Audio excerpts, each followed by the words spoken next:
Kamusta mga chong? Magpapalit tayo ng bulb sa ating taillight. Ito yung ipapalit natin. Binili ko sa Shopee. Ngayon ko palang bubuksan. Parang may isang linggo na ata ito dito. Ito mga chong ang ikakabit natin. Bali LED to. 90 pesos ang bili ko dito. Ginamitan ko lang ng voucher. Ito yung ikakabit natin sa ating taillight. Papalit tayo ng bulb kasi nalulobat yung battery natin pag sabay-sabay yung ilaw. Pakita ko sa inyo mga chong. Start natin tong motor.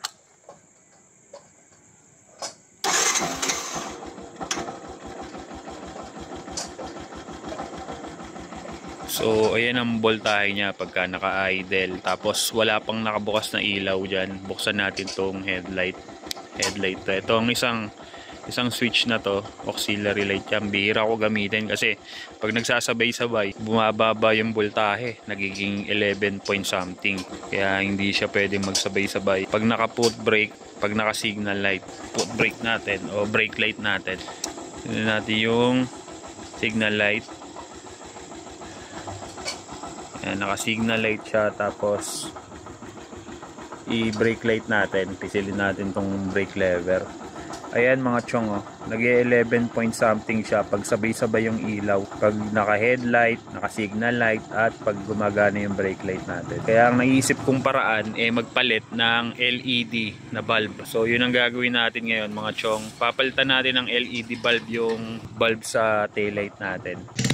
Kabit natin yung bulb na LED, yung binili natin sa Shopee mga chong. Medyo malinis to, punasan muna natin. Punas lang konti. Tapos testingin muna natin yung stock na ilaw niya, yung stock na bulb, para maikumpara natin dun sa ikakabit natin na bulb. Bali papatay ko muna yung flash. Ayan, nakapatay na yung flash. Testing lang natin, no?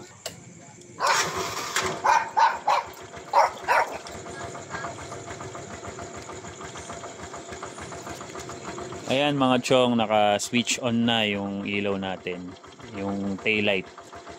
Ngayon naman i-brake light natin.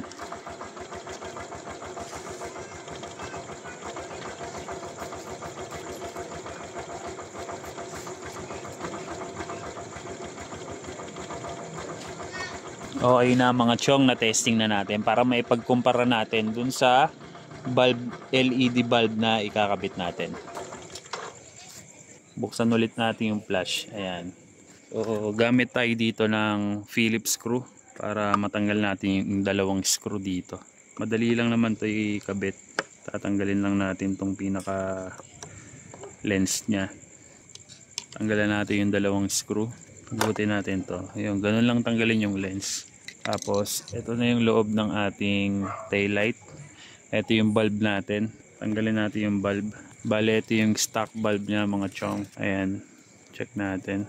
Malakas kasi sa kuryente to, kaya pag nagsasabay-sabay talaga yung mga ilaw, bumababa yung voltahe.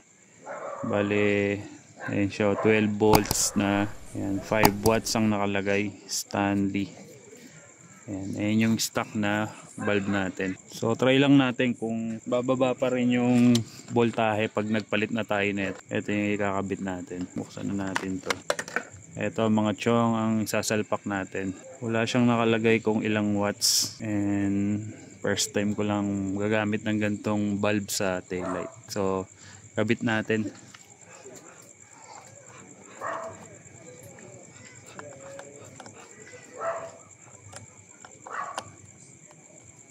Nasalpak ko na mga chong. Testing muna natin bago natin ibalik yung lens.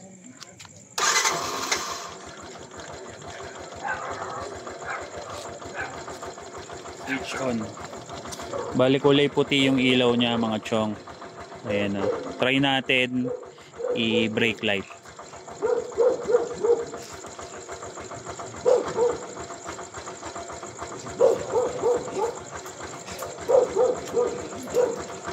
Okay mga chong, nagana yung brake light. Balik na natin tong lens niya. Try naman natin ng nakakabit yung lens.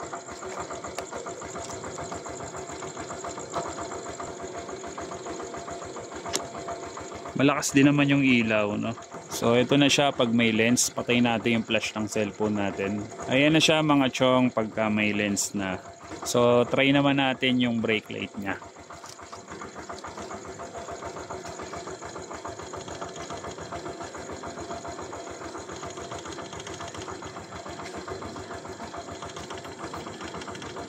Okay na mga chong, malakas din naman yung ilaw, no? Parang mas malakas pa nga to kaysa dun sa stock na bulb na nakalagay. Ngayon, try naman natin pagsabay-sabayin yung mga ilaw kung bababa pa yung voltahe. Okay mga chong, try naman natin pagsabay-sabayin yung mga ilaw natin. Tignan natin kung bababa pa yung voltahe. Buksan natin yung headlight, kasabay na dyan yung taillight natin. Signal light natin. Ayan. Naka-signal light na yan mga chong. Tapos brake light, pisilin natin yung ating brake lever. So ayan na siya mga chong, no? Idle lang to, no? Naka-idle siya. Bali kanina pa rin naka-start yung motor natin, nag-discarga na rin yan.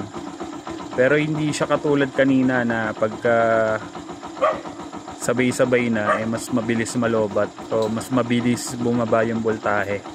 Ngayon ayan, no? Tagal ko nang naka-brake light, mga ilang seconds na rin. Nagdi-discarga siya pero hindi ganun kabilis.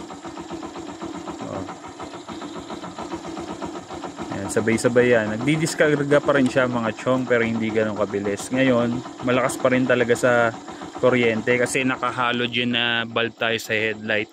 Tapos yung mga bulb natin sa signal light, halogen din. Kaya malakas pa rin talaga makapagbaba ng voltahe. Kaya ang next na gagawin natin mga chong, papalitan natin ng LED bulb yung mga signal light natin.